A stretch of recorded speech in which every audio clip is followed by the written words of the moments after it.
আসসালামু আলাইকুম। আপনাদের সবাইকে শুভ বিকেল এবং এই অনুষ্ঠানে আসবার জন্যে আন্তরিক ধন্যবাদ। আমাদের প্রেস সচিব আপনাদেরকে জানালেন গত 3 থেকে 4 তারিখ মাননীয় প্রধান উপদেষ্টা বিমস্টেক ষষ্ঠ সম্মেলনে অংশগ্রহণ করার জন্য ব্যাংককে তার সফর।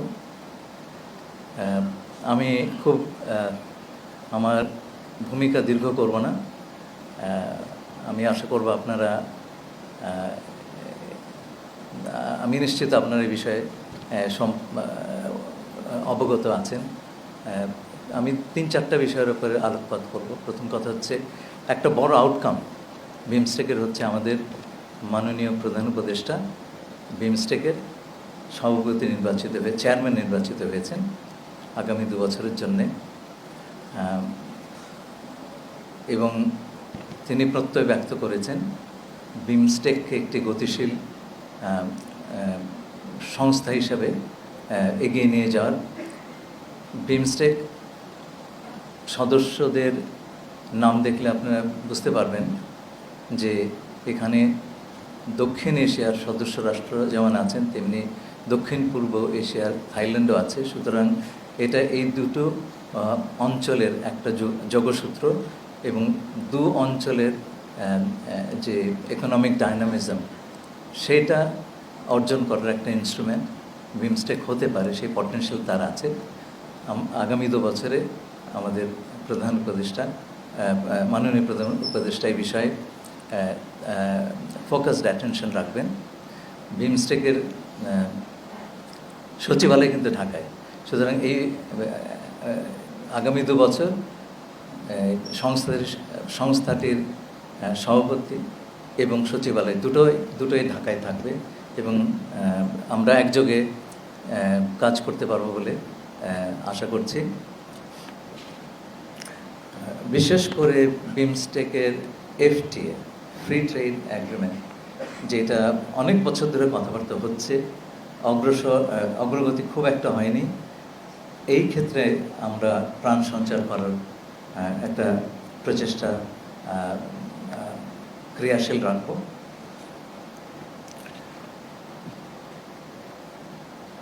এই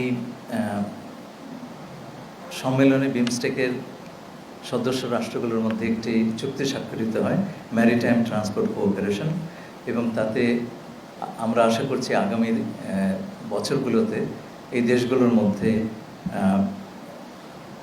সমুদ্রপথে পণ্য পরিবহন, বন্দর ব্যবস্থাপনা এবং আঞ্চলিক সহযোগিতা আরও বেশি, সংযোগ আরও দৃঢ়তর হবে, কানেক্টিভিটি অনেক বেশি ইমপ্রুভড হবে এবং সকল এতে শুধু সমুদ্রকূলবর্তী নয়, সকল দেশগুলি উপকৃত হবে। এটা হচ্ছে বিমস্টেকের। এর বাইরে আমি মাননীয় প্রধান উপদেষ্টার বিভিন্ন বাইলাটারাল বৈঠক তিনি বৈঠক করেছেন ভারতীয় প্রধানমন্ত্রী শ্রী নরেন্দ্র মোদী এবং সেই সাথে ভুটানের প্রধানমন্ত্রী, শ্রীলঙ্কার প্রধানমন্ত্রী এবং থাইল্যান্ডের প্রধানমন্ত্রীর সঙ্গে তার দ্বিপাক্ষিক বৈঠক হয়েছে। বিমস্টেকের সভাপতি হিসাবে তিনি তার সাথে দেখা করেছেন মিয়ানমারের প্রধানমন্ত্রী এবং SACর চেয়ারম্যান। এছাড়া এই বৈঠকের আগে পররাষ্ট্র সচিব এবং পররাষ্ট্র মন্ত্রী পর্যায়ে আমাদের পররাষ্ট্র সচিব মিস্টার জসিমউদ্দিন এবং পররাষ্ট্র উপদেষ্টা মিস্টার তৌহিদ হোসেন তাদের কাউন্টার পার্টদের সঙ্গে বৈঠক করেছেন।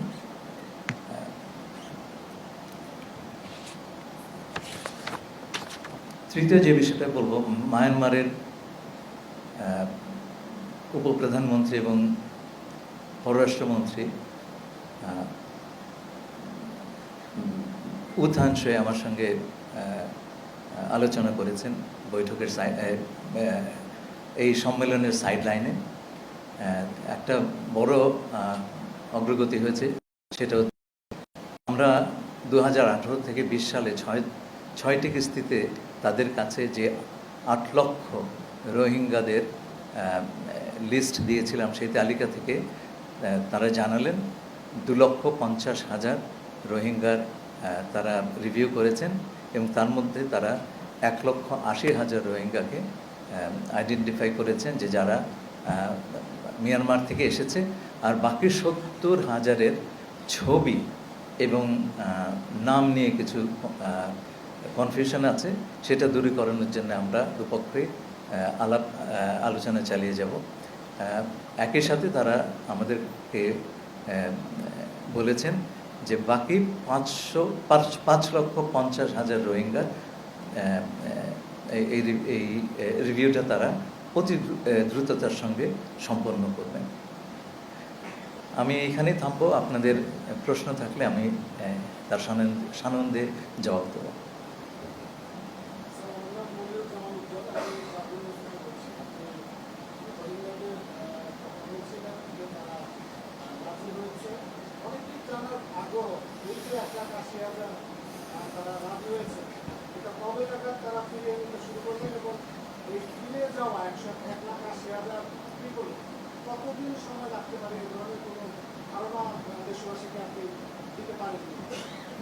ধন্যবাদ। প্লিজ প্লিজ পরে কোশ্চেন করেন। না না, এটা পরে, হ্যাঁ না পরে প্লিজ।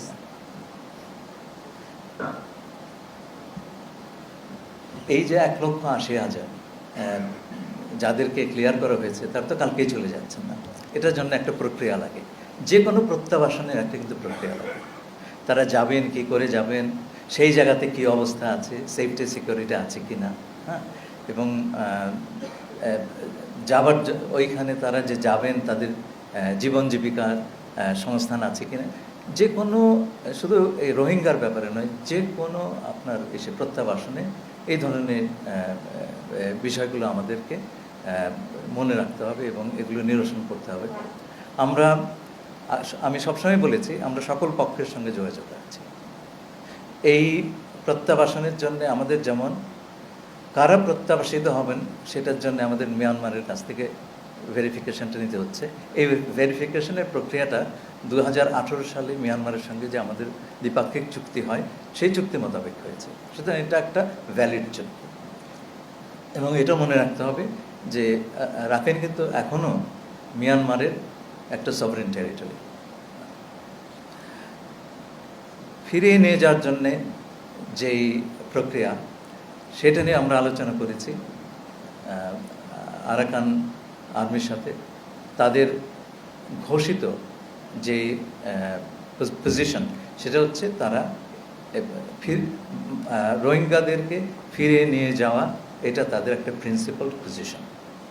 তারা এটা প্রকাশ্যে সেপ্টেম্বরে বলেছেন, এই গত বছরে আমাদের সঙ্গে আলাপ আলোচনার সময় তারা এটা পুনর্ব্যক্ত করেছেন দ্ব্যর্থহীনভাবে।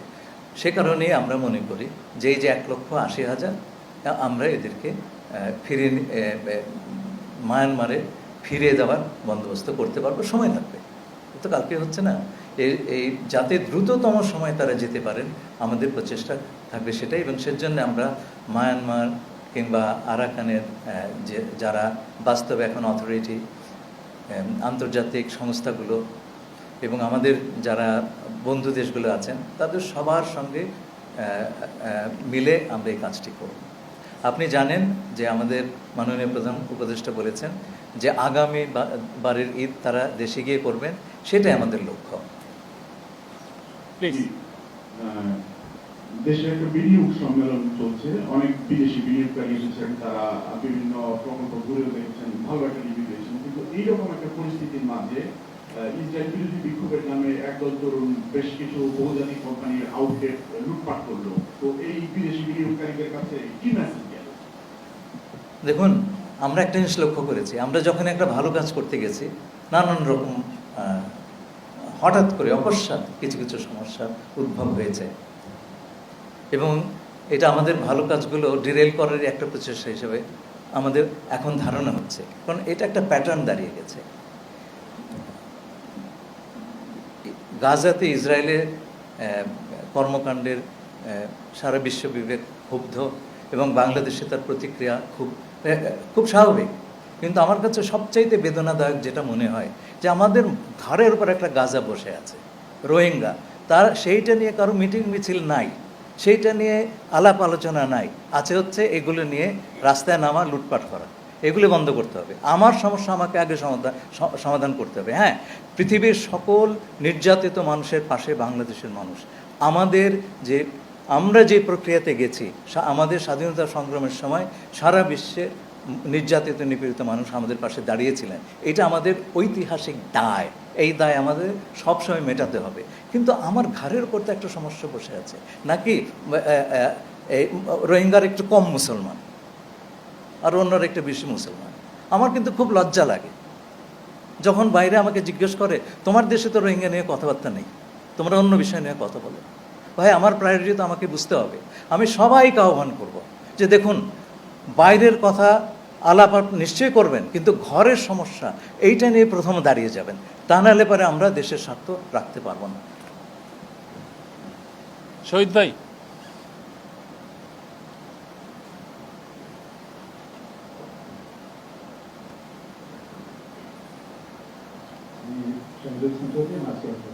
আমি সুনির্দিষ্ট একটা প্রশ্ন করি। 3 তারিখ রাতে আপনার একটা ডিনারে ছিলেন, সেখানে আমরা ছবিতে দেখেছি আপনার সঙ্গে ভারতের জাতীয় নিরাপত্তা উপদেষ্টা অজিত দোভালের। অনেক তো মনে হচ্ছিল আপনারা খুব মগ্ন হয়ে কথা বলছেন। তো সেখানে অজিত দোভাল আপনাকে কি বলেছেন, আপনি কতটা শেয়ার করতে পারেন? আমি বুঝি যে এটা হয়তো আপনি সবকিছু পারবেন না, কতটা শেয়ার করতে পারেন, তারা আসলে কি চায়? ধন্যবাদ। তার দিন 2 আগে আমেরিকার ডেপুটি ন্যাশনাল সিকিউরিটি অ্যাডভাইজারের সঙ্গে আমার আলাপ হয়। উনি ফোন করেছিলেন, সেখানে আমার নানান বিষয়ে আলাপ হয়েছে। অ্যালেক্স ওয়াং কিন্তু চাকরিতে আছেন। কেউ কেউ বলেন উনি নাকি চাকরি চলে গেছে। আমি কার সঙ্গে আলাপ করেছি? অ্যালেক্স ওয়াংয়ের সঙ্গে আমি আলাপ করেছি। তিনি চাকরিতে আছেন, তিনি ডেপুটি ন্যাশনাল সিকিউরিটি অ্যাডভাইজার এবং হোয়াইট হাউসে বসেন। দেখুন, মিস্টার দোভালের সঙ্গে আমার বেশ অনেকক্ষণ আলাপ হয়েছে। ঘড়ি ধরে তো আলাপ করিনি, এবং আমরা আলাপে মগ্নই ছিলাম। আমি সব জানাবো আমার স্মৃতি কথায়।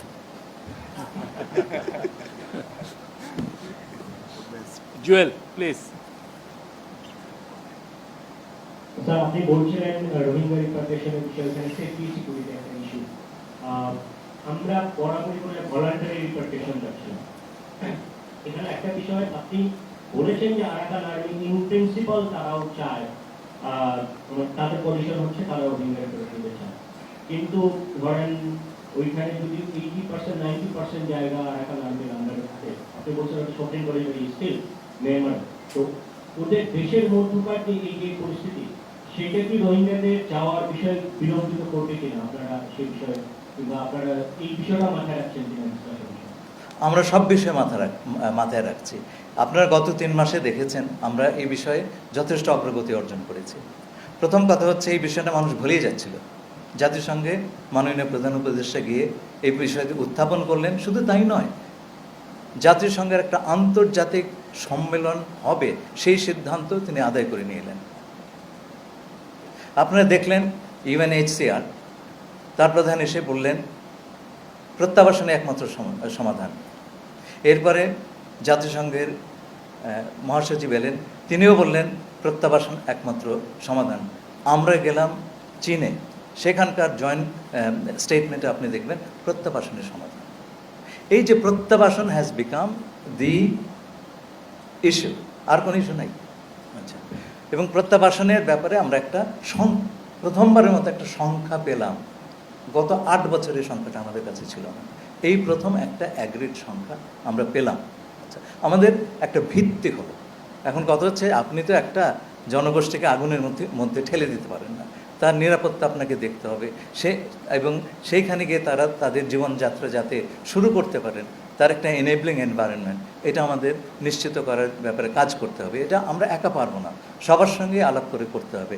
এবং আমি আবারও বলছি, সবার সঙ্গে আমাদের যোগাযোগ আছে, সবার সঙ্গে, কাউকে বাদ দিয়ে আমরা এই কাজ করছি না।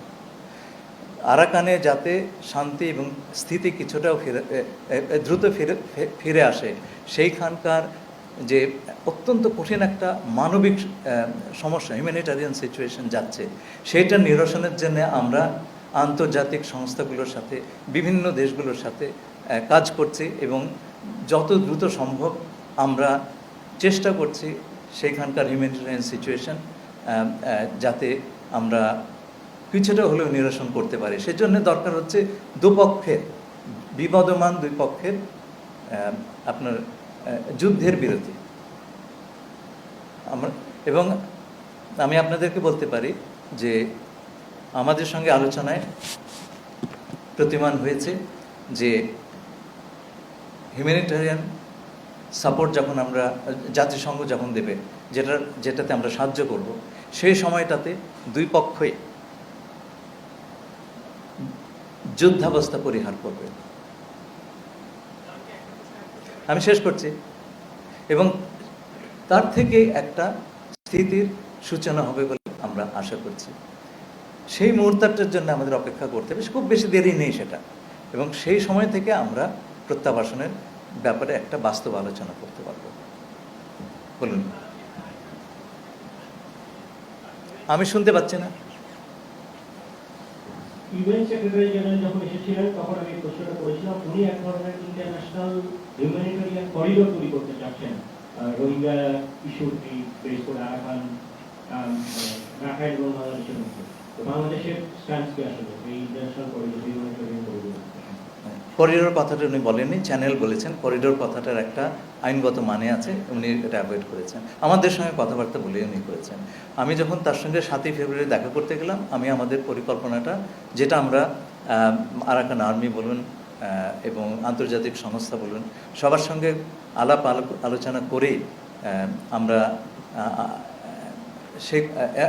এবং মায়ানমার সরকারের সঙ্গে আলাপ করেই আমি সেক্রেটারি জেনারেলের কাছে গিয়েছি এবং তাকে আমরা বলেছি যে রাখাইনের যে মানবিক সমস্যা, যে সংকট, সেইটে মোকাবেলার জন্যে আন্তর্জাতিক সাহায্যের বিকল্প নাই এবং সেই কাজটি জাতিসংঘ তত্ত্বাবধানেই হবে।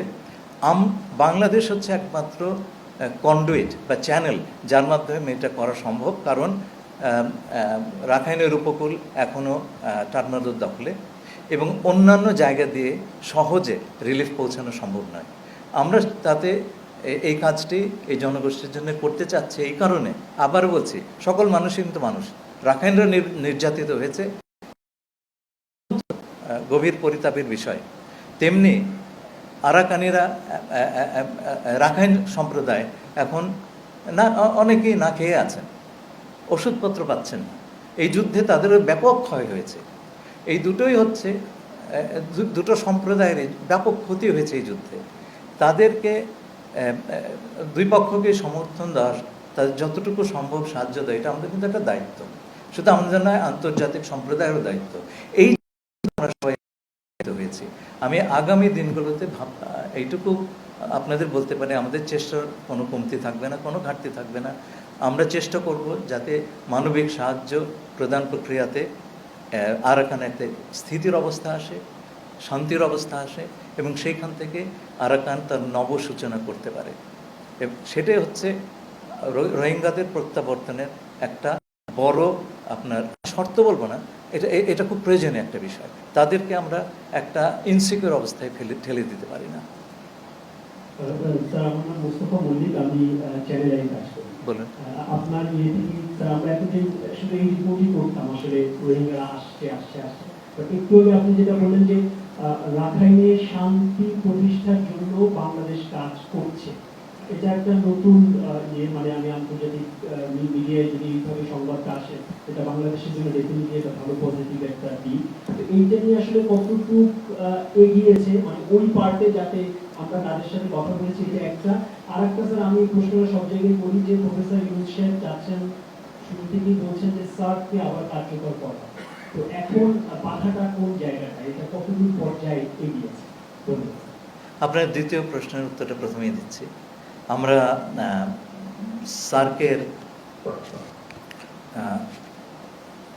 সার্ক যাতে ক্রিয়াশীল হয় সে ব্যাপারে আমাদের মাননীয় প্রধান উপদেষ্টার চেষ্টার কমতি নেই। উনি বিমস্টেকে সার্কের যারা সদস্য আছেন তাদের সবাইকে বলেছেন যে এই বিষয়ে আমাদের উদ্যোগ নিতে হবে, এবং উনি সুনির্দিষ্ট একটা প্রস্তাব করেছেন যে ওদের স্ট্যান্ডিং কমিটি, যে কমিটি ফরেন সেক্রেটারি লেভেলে আপনার অনুষ্ঠিত হয়, সেটার সভা ডাকতে আমরা সবার উত্তর অপেক্ষায় আছি। সেটা হলে পরে আমাদের স্যার বলেন না যে আমাকে চাবিটা আমার দরকার তালা খোলার জন্য, তো ওই তালা খোলার প্রচেষ্টায় আছে। প্রথম কোশ্চেন। আচ্ছা, হ্যাঁ হ্যাঁ হ্যাঁ হ্যাঁ হ্যাঁ, এটা হয়েছে কি, আমরা শুধু শান্তি প্রতিষ্ঠান অনেক কাজেই গত 8 বছর করি নাই। হ্যাঁ, তো এখন পুরো জিনিসটা একটা ইন্টিগ্রেটেড ভিউ নিতে হবে আপনাকে। আপনি একটা একটা করে বেছে বেছে আপনি করতে পারবেন না, পুরো জিনিসটা আপনাকে দেখতে হবে। জিনিসটা হচ্ছে আমার এই রোহিঙ্গাদের প্রত্যাবাসনের সঙ্গে আরাকানের শান্তি শৃঙ্খলা প্রতিষ্ঠান ওতপ্রোতভাবে জড়িত। একটা শান্তিময় পরিবেশ না হলে পরে আপনি যুদ্ধের ভেতরে কাউকে ঠেলে দিতে পারেন না। আমরা সবসময় বলছি ভলান্টারি রিপ্যাট্রিয়েশন, ইচ্ছাপূর্বক আমরা কাউকে ঠেলে দেবো না। কিন্তু যাবার জন্য সবাই মুখিয়ে আছেন, এটা আপনারা মহাসচিবের এবং মাননীয় প্রধান উপদেষ্টার যে ইফতার অনুষ্ঠান আপনি দেখেছেন, মানুষ কিভাবে রেসপন্ড করেছে, তারা যেতে চায়। মহাসচিব নিজে উদ্যোগে মানুষকে, রোহিঙ্গাদেরকে পথে পথে জিজ্ঞেস করেছেন, বাড়িতে বাড়িতে গিয়ে জিজ্ঞেস করেছেন যে তোমরা কি যেতে চাও, সবাই যেতে চেয়েছে উইদাউট এক্সেপশন। কিন্তু এই যাওয়াটা যেন তারা নিজের ইচ্ছায় যান, এবং সেটা বর্তমান যে যুদ্ধাবস্থা আছে কিংবা আপনার স্থিতির অভাব আছে সেইটা নিরসন না করতে হচ্ছে না। সেই কাজটা আমাদের করতে হবে, শুধু আমরা করছি না, কিন্তু এটা সবাই আমাদের সঙ্গে আছে।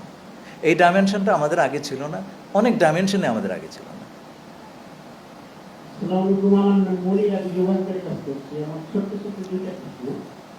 ভারতের সাথে যখন কথা হয়েছে আপনার শেখ হাসিনাকে ফেরত চেয়েছেন, জবাবে ওনারা কি বলেছেন? আরেকটু যোগ করি, আপনার ভারতের সাথে যখনই আলোচনা হয় তারা সংখ্যালঘু নির্যাতনের বিষয়টা সামনে নিয়ে আসে, বাংলাদেশ সংখ্যালঘু নির্যাতন, ওদের দেশে যে সংখ্যালঘু নির্যাতন হয়, আপনার এটা এই বিষয়টা খুব চিন্তা। আপনি কোনো ছোট্ট প্রশ্ন করেন না, আপনি বিশাল দুটো প্রশ্ন করেছেন। হ্যাঁ, বাংলাদেশের সাবেক পালিয়ে যাওয়া প্রধানমন্ত্রী তার প্রত্যাবর্তনের বিষয়ে আমরা আলোচনা করেছি এবং বলেছি যে প্রত্যাবর্তন সাপেক্ষে তিনি দেশের বিরুদ্ধে, সরকারের বিরুদ্ধে যে বিষোদ্গার করছেন সেইটার সুযোগ যেন ভারত সরকার তাকে না দেয়, 1 নম্বর। আর দ্বিতীয় প্রশ্ন, দেখুন এই সংখ্যালঘুর প্রশ্নটি এটা কিন্তু আজকের নয়, এটা একেবারে ব্রিটিশ আমল থেকে আমরা ইনহেরিট করেছি, এবং খুব দুঃখজনক যে ব্রিটিশ চলে গেছে অথচ এই সমস্যাটা আমরা আমাদের দেশে রয়েছে। তো ব্রিটিশের তৈরি এক সম্প্রদায়কে আরেক সম্প্রদায়ের সঙ্গে লাগিয়ে দেওয়া, ডিভাইড অ্যান্ড রুল। আমরা দুই পক্ষই ভিকটিম। আমাদের তো বুঝতে হবে এতে আমাদের কোনো লাভ নেই। কোনো দেশের সংখ্যালঘুকে দাবিয়ে রাখার মানে হচ্ছে একটা জনগোষ্ঠীকে আপনি আপনার জীবনের মূলস্রোতে আনতে পারছেন না। It's a loss. যে দেশেই হচ্ছে তাদেরই লস, শুধু বাংলাদেশের কথা বা ভারতের কথা বলছি না। যে কোনো দেশে এই ধরনের ঘটনা যখন ঘটে, ইটস এ ন্যাশনাল লস। আমরা আমাদের দেশে আমরা এটা একেবারে অকপটে স্বীকার করি যে সরকার পরিবর্তনের সময় আসলে 5-7 দিন সরকার ছিল না, সে সময় নানান রকম ঘটনা ঘটেছে। এবং যে দলের পতন ঘটেছে তাদের মুসলমান হিন্দু নির্বিশেষে তাদের উপরে নানা রকম হামলা হয়েছে, দুঃখজনক। কারণ আইন তো হাতে নিয়ে নেওয়া উচিত নয়। তবে এখন সবাই এটা বুঝতে পেরেছেন যে সে আগের অবস্থা নাই, এ ধরনের ঘটনা ওই স্কেলে তো আর ঘটেনি। তবু আমরা বলবো যে আমরা কোনো ধরনের সাম্প্রদায়িক সম্প্রীতির অভাব দেখতে চাই না। সরকার কিন্তু সব কিছু করতে পারবে না, এটা আমাদের সামাজিক দায়িত্ববোধের ব্যাপার আছে। আমাদের সবাইকে মিলে এই কাজটা করতে হবে। আপনি বলছেন ভারতে হচ্ছে তাই বলে কি আমাদের দেশে হবে নাকি? আমরা তো সাম্প্রদায়িক সম্প্রীতির একটা উদাহরণ বলে নিজেদেরকে অভিহিত করি। সেই কাজটা কিন্তু আমাদের চালিয়ে যেতে হবে।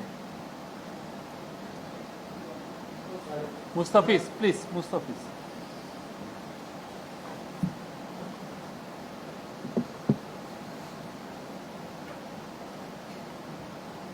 এরপরে আমরা একটা কোশ্চেন নিব। আমি মুস্তাফিজ নিয়ে বেঁচে গেছি। তো আপনি যে প্রশ্নের জবাবে যেটা বলছিলেন, এখানে জানার আগ্রহ হচ্ছে যে ইন্ডিয়ার রেসপন্সটা কি ছিল, নরেন্দ্র মোদীর রেসপন্স কি ছিল, শেখ হাসিনার এক্সট্রাডিশনের বিষয়ে ঢাকার যে রিকোয়েস্ট, এই বিষয়ে নরেন্দ্র মোদীর রিপ্লাইটা কি ছিল। আর একটা হচ্ছে যে বাংলাদেশের দিক থেকে আরো যে একটা বিষয় আলোচনা হয়েছিল, আমরা জেনেছি যেটা তার মধ্যে আছে গ্যাঞ্জেস ওয়াটার শেয়ারিং ট্রিটি রিনিউয়াল, এটা 2026 শেষ হচ্ছে। এটা রিনিউয়ালের বিষয়ে ইন্ডিয়ার রেসপন্স কি, এবং তিস্তা ওয়াটার শেয়ারিং ট্রিটির যে দীর্ঘদিন থেকে আলোচনা আছে এই বিষয়ে কোনো আমরা এসব অ্যাসুরেন্স পেয়েছি কিনা নরেন্দ্র মোদীর কাছ থেকে। Thank you sir. দেখুন, গঙ্গা চুক্তি, গঙ্গার ওয়াটার শেয়ারিং চুক্তি, এটা শেষ হয়ে যাচ্ছে সম্ভবত আগামী বছর। আমরা দুপক্ষে যোগাযোগ রাখছি যাতে করে এর আলোচনাগুলো স্মুথলি শুরু হয়। আমাদের ধারণা ভারতের কাছ থেকে আমরা এই ব্যাপারে ভালো সহযোগিতা পাব। তিস্তার ব্যাপারে আমরা তাদেরকে জানিয়েছি। আমি আপনাকে বলি, আমাদের দেশে 14% লোক মানুষ তিস্তা অববাহিকায় বসবাস করেন। 14%। তাদের জীবন, জীবিকা, ভবিষ্যৎ ওই অঞ্চলের ইকোলজি, সব কিছু নির্ভর করছে পানির অ্যাভেলেবিলিটির উপরে। পানি নাই, ও পুরো জায়গাটাই নাই। তো এই তিস্তা অববাহিকার পানি অন্তত পক্ষে আপনার মিনিমাম অ্যামাউন্ট অফ ওয়াটার, এইটা নিশ্চিত করা কিন্তু বাংলাদেশ সরকারের একটা বিশাল প্রায়োরিটি। আপনি 14% লোককে একেবারে এই ধরনের একটা পরিস্থিতি ঠেলে দিতে পারেন না। সেই জন্য আমরা সবার সঙ্গে কথা বলছি, ভারতকে বলছি চুক্তিটা করেন। চুক্তি করলে তো অন্য কিছু করার দরকার নেই। আর একই সঙ্গে আমার তো অন্য অপশনগুলো হাতে রাখতে হবে। সে কারণেই আমরা সব পক্ষের সঙ্গে কথা বলছি। শেখ হাসিনার প্রত্যর্পণ, আমরা সেই রিকোয়েস্ট করেছি, আমরা এই বিষয়ে দুপক্ষ কাজ করবে। প্রধানমন্ত্রী ভারতের শ্রী নরেন্দ্র মোদী স্পষ্টভাবেই বলেছেন, তারা বাংলাদেশের সঙ্গে যে সম্পর্ক, সেটা কোনো ব্যক্তি বা দলের সম্পর্ক নয়। এটা কিন্তু বুঝবেন, ব্যক্তি বা দলের সঙ্গে সম্পর্ক নয়, এটা রাষ্ট্রের সম্পর্ক। আমরা কিন্তু তাই মনে করি, এটা দুটো রাষ্ট্রের মধ্যে সম্পর্ক, এবং সেই ভিত্তিতেই আমরা দুটো রাষ্ট্রের সম্পর্ককে এগিয়ে নেব। Thank you. রফিক।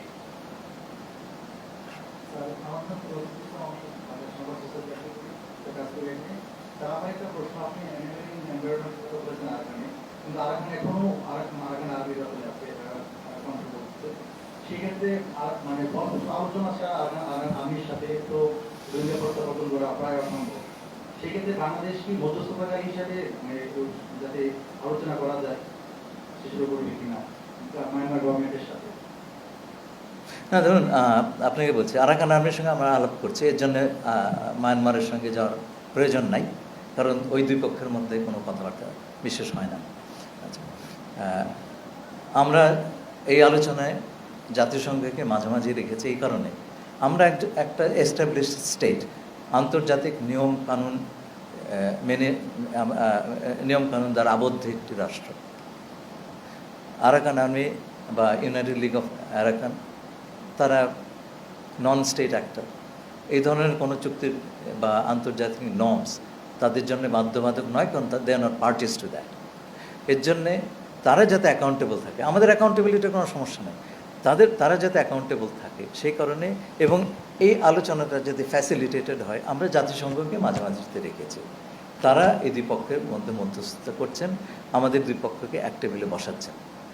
আমার মনে হয় এটাই সর্বোত্তম উপায়, এই কারণে যে আরাকানে যে মানবিক সাহায্যের কথা আমরা ভাবছি, এটা কিন্তু ইউএন লেড একটা প্রসেস হবে, জাতিসংঘের নেতৃত্ব দেবে।